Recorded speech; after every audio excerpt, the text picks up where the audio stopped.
Apparently all men are degenerates or something from More Perfect Union. More than half of men ages 18 to 49, 52%, now say they have an active sports betting account with an online sportsbook like DraftKings, Caesars, FanDuel, or BetMGM. This is actually like insanely fucking bad. That's insane. 52% of the actual human population, the people population of men, not like a pre-selected group, but all men, 18 to 49? Holy shit. Ban gambling should be a default position on the left. It wouldn't even be on the left. This is going to be like the populist unity ticket, you know? Everyone from fucking Tucker Carlson to Bernie Sanders is going to be fronting this. We made gambling less illegal. Why'd they do that? Supreme Court deserves The thing that drives me is that there are billions of people who could find value in this. A diverse group of market participants is more accurate than any given expert. Kalshi, their biggest competitor, makes similar grand claims. It actually enhances democracy in a way. It increases voter engagement. It's actually the best mechanism to get more truth about who's actually going to win. You might see ads from them about how you'll make rent trading on their platform, or how you can quit your part-time job. Looking at how these companies pitch themselves closely is really important, because the thing is, prediction markets don't just exist in a void. They're deeply related to the larger structural problems in our economy right now. At a time when... Yeah, I don't know if I can do like, the problem with polymarket, like I need this subject to be discussed with all of the moderation of a Roman emperor deciding what he's going to do with the next crop of gladiators. I don't know. Every day has a new political or economic crisis, from multiple foreign conflicts, domestic unrest, sweeping layoffs supposedly due to AI, massive budget cuts to social welfare programs, and the crippling of the American retirement. Need to sound like a priest denouncing gambling as a sin? Genuinely, I think like I don't think that we're going to return to religion, but I think there is an undercurrent of religiosity, or at least like the Durkheimian distinction between the sacred and profane that needs to be reaffirmed, because the degenerate liberal obsession with reducing everything to some kind of Silicon Valley utilitarian trolley problem has led people to reinventing the wheel on so many things that every other human society would have considered sinful. They're like, people fucking 5,000 years ago were like, yeah, gambling's bad. It's not that complicated, dude. Literally, like, for all time, people were like, yeah, it's like sinful or it's bad, you know?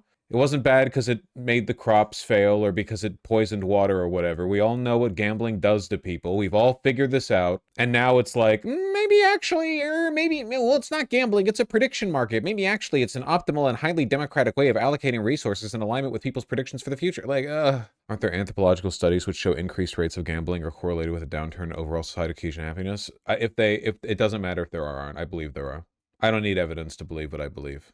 It came to me in a dream. Did legalizing gambling get rolled in with decriminalizing drugs? In the sense that both of them are libertarian positions, yeah, but they're very, very different, because if you believe in decriminalizing drugs, what you believe in is not punishing people with an addiction for their disease. The idea is, like, society is not made better if you find the people, like people of, you know, ill repute and fortune, and then throw them in jail because of their addiction.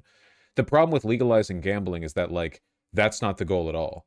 You don't decriminalize drugs in some effort to like pump up pharmaceutical numbers. You do it to reduce the number of people in prison. The only reason to legalize gambling is if you think people who run the casinos aren't making enough money. Nobody benefits from you weren't getting arrested for gambling in the first place. Like, we don't have prisons filled with people who are addicted to gambling or whatever.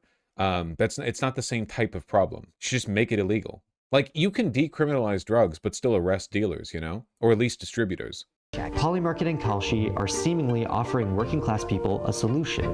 You can regain control of the chaos, get an inside edge on our rigged economy, and stand to make tons of money. But is that true? We dug into their marketing tactics, talked to experts. By the way, as long as we're talking about things that have been recognized to be bad for a really long time, that only recently we decided were fine, actually, usury. Just to go back to my all debt is evil point, and loan shouldn't exist. Well, I mean, a loan's fine without debt, I guess, but I mean, I don't like debt either, not just usury. I'm going further than the Bible, okay? I don't even believe in debt. You know, that's another thing that, like, they figured out. Isn't usury an anti-Semitic term? Usually it's used by anti-Semites, but I'm not letting those fucking retards take the term away from me. Also, the average anti-usury dude, like anti-Semite, fucking loves usury. They're like, no, I don't see a problem with the banks. I just have a problem with the Jews. Oh, okay, then you're a fucking LARPer. You're a fucking idiot. What? This group, their predisposition towards usury. Oh, so do you want to regulate the banks? No? Oh, then shut the fuck up. You don't even believe the shit you pretend to believe, man.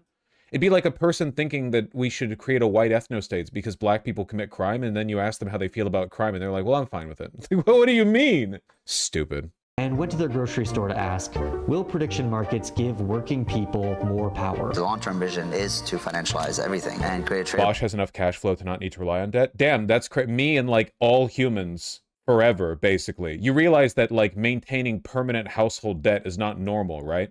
The credit economy is an invention of the past 60 years. Asset out of any difference in opinion. Or by financializing everything, are they recreating the worst aspects of the system they claim to be fighting?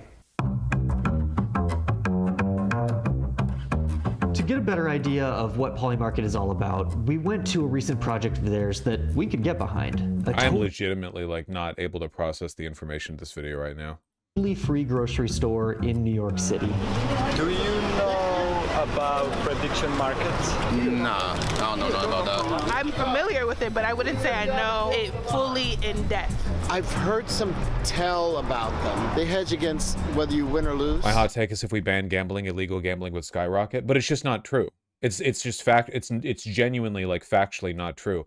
Gambling is really easy to regulate because any like major gambling house or app has a lot of money running through it. It's pretty easy to track and find. It's really difficult to run large-scale illicit, especially online gambling scenes that like have a lot of money running behind them. The popularity of stuff like the Polymarket or DraftKings or whatever has exploded the popularity of sports gambling, you know? There's really not that much of a market for it elsewise. Do you think IRL gambling is better than internet gambling? Yeah, because at least then you have to physically go to a casino, but they're both bad and shouldn't be allowed. What about playing cards with friends? I don't give a shit. We all know what the issue is here. Yeah, I don't actually like that. They're doing good. They're doing good. Like everything's When we banned alcohol use dropped too. Oh my god. Prohibition only lasted a couple of years. Polymarket, Kalshi, DraftKings have only existed for like 5. This isn't like a hypothetical territory. The explosion of online gambling is a legal loophole carved out by the fact that they define themselves as prediction markets rather than gambling sites. It's like we already did this. We know society functions fine. Alcohol's been around since the fucking Mesopotamia. Online gambling's been around for less time than the Labubu. Maybe a little more time than the Labubu.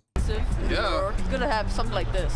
So my question is, why is Polymarket trying to impress working class people with these marketing stunts? We'll get back to that later. But to get some basic definitions down, we reached out to an expert. Dustin Gauker is a seasoned journalist, an expert on the gambling industry, and writes a newsletter specifically on prediction markets. So we sat down to talk. A prediction market is where you trade on outcomes of events in the real world, yes or no. Simple as that.